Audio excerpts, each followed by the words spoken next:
तो हेलो दोस्तों, स्वागत है मेरे ब्लॉग में। और आया हूँ मैं अपनी मक्का देखने के लिए। कोई दिक्कत नहीं है। आप देख सकते हैं ये वाली मेरी मक्का है, ये वाली मेरी मक्का है। और इसमें काफ़ी नुकसान हो चुका है। आपके लिए वो दिखाऊंगा सुअर ने कितना ज़्यादा नुकसान कर दिया। वापस चलते हैं दोस्तों। फाइनली मैं मक्का के ऊपर पहुँच चुका हूँ। और आप देख सकते हैं ये तार देख रहे हैं आप, ये हमने करंट लगाया हुआ, छोटा DC करंट। देखिए, और मैं फाइनली मक्का में घुस चुका हूँ। और आपके लिए दिखाता हूँ कैसी। ये देखिए आप देख सकते हैं ये कितना ख़तरनाक। देखिए ये जानवरों ने नुकसान किया है। बेसिकली जो सुअर होते हैं सारे उजड़ होते हैं, सारे को मार देना चाहिए। वो ज़्यादा नुकसान करते हैं किसानों की फसल का। आपको पता ही हो, जो भाई किसान है वो सब जानते हैं कौन ज़्यादा फसल का नुकसान कर रहा है। आप देख सकते हैं तकरीबन 10 बीस के करीब ज़मीन हमारी मारी जा चुकी है नुकसान से। इसमें मुठिया बनने ही वाली थी। और सबसे बड़ा नुकसान ये हुआ था कि ये हमारी बारिश में मक्का गिर भी गई थी। आप देख सकते हैं मुठिया इसमें बन रही है धीरे धीरे। और आपके लिए और भी दिखाता हूँ। इसमें काफ़ी ज़्यादा नुकसान है। किसान की लाइफ ऐसी होती है, नुकसान होता रहता है, लेकिन फिर भी उसको जो है आगे बढ़ते रहना चाहिए। यही है।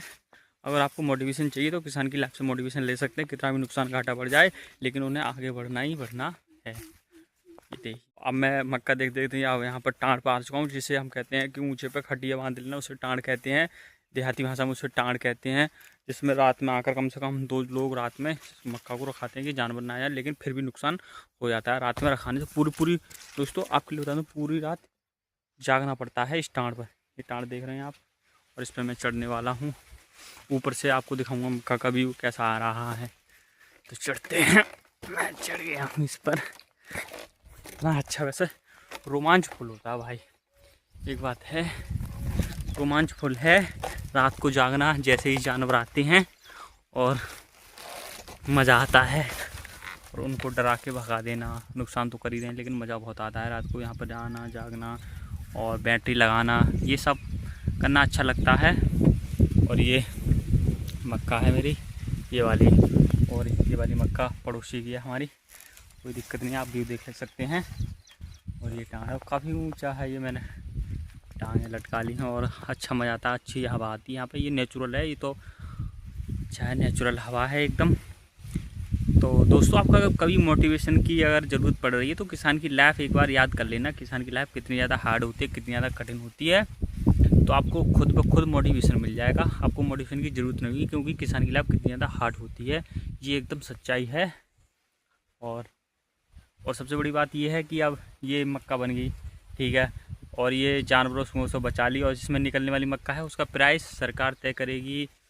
हम तुम किसान तय नहीं कर सकते, सरकार तय करेगी। और कोई तय करेगा लेने वाला कि ये इतने रुपए कुंटल आएगी, किसान तय नहीं कर सकता इतने मेहनत के बावजूद भी। ये है किसानी की लाइफ।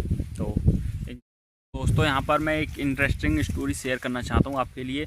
तो यहाँ पर एक बार मैं ऐसा रात के 8 बजे खाना खाना घर के आया था। रात के 8 बजे करीब में आया था मैं यहाँ पर मक्का पर। और इसी टाँड़ पे आया था। तो मुझे बाइक से आया था मैं। और तो बाइक से आने के बाद मैंने बाइक वहाँ काफ़ी दूर खड़ी कर दी, कम से कम 50 मीटर दूर वहाँ बाइक खड़ी कर दी, क्योंकि यहाँ आ नहीं पाती थी यहाँ पर। तो जैसे ही मैं आया तो हमारे गांव में थोड़ा हल्ला हो गया कि चोर आ गए हैं, खेतों में कम जाया करेंगे, चोर आ गए। ये समय है थोड़ा मानसून का, तो यहाँ पे चोर को की अफवाहें उड़ती हैं, रियल भी होती हैं कुछ, तो कुछ उड़ा भी देते हैं लोग। तो ऐसा ही है। तो डर तो पहले ही लग रहा था कि आज जान है, लेकिन नुकसान ज़्यादा हो रहा था, तो हमें आ गया। आने के बाद यहाँ पर आकर पता चला मुझे कि मुझे एहसास हुआ ऐसा डरने जैसा कि टाँड़ पर कोई लेटा हुआ है। कम से कम तकरीबन यहाँ से आवाज़ आ रही थी। तो मैं थोड़ा सा डर गया था कि यहाँ पर आदमी हो सकते हैं, क्योंकि पहले मुझे डर लग रहा था कि नहीं जाऊँ, लेकिन मैं आ गया था तो मुझे डर लगा कि यहाँ पर आदमी हैं। तो आदमी होने के बाद मुझे पता चला कि मैं थोड़ा सा वहाँ बैठ के काफ़ी देर तक, कम से 20 मिनट बैठता रहा। तो यहाँ पर आकर मैं थोड़ा हिम्मत करी मैंने। और मैंने ज़बरदस्ती आवाज़ देना स्टार्ट करी मक्का में घुसकर, ऐसा कि जानवर आ गए हुए, जैसे जानवर को निकाल रहा है। तो मैंने आवाज़ दी बहुत तेज़। तो और मैं थोड़ा एक पटक्का लाया था, वो छोड़ दिया मैंने मक्का में जाकर। तो इससे ये लगे कि कोई मक्का खाने वाला है चोरों को। तो मुझे धीरे धीरे मैं अपने टाँड़ पर पहुंच गया। तो वहाँ पर आकर पता चला कि वहाँ पर था ही कोई नहीं, क्योंकि जो हमने जो लगा रखा था यहाँ पर वो मैंने हटा दिया। इस डर की वजह से यहाँ पर मैंने एक पीपा लगा रखा था, इससे आवाज़ आती थी। उस दिन हवा बहुत तेज़ चल रही थी, तो उसी में एक कंकरी थी, उसी में लग रही थी ऐसे कट कट कट। और थोड़ा हवा भी तेज़ चली, थोड़ी एक पन्नी थी यहाँ पर, वो साँ साँ मचा रही थी। तो इस वजह से हमें लगा, और ये ऐसे करके मैं ऐसा हल्ला था, ये आवाज़ निकाल रहा था पूरा टाँड चूँ चूँ की। तो हमें लगा इस सार कोई बैठा हुआ है, लेकिन कोई नहीं था। ये भगवान की कृपा है, कोई नहीं था। और वैसे वहम हो गया था एक बात मान के चलिए। लेकिन उसके बाद में थोड़ा थोड़ा 2 जने आते हैं, हम पड़ोसी आता है, तो उसके बाद से कोई यहाँ पर ऐसी बात नहीं है। अब एकदम नॉर्मल है, कोई दिक्कत की बात नहीं है। वैसे भी एक भी दिन मुझे यहाँ पर दिखा नहीं कोई आदमी, लेकिन डर तो डर ही होता है भाई, आप सोच सकते हैं।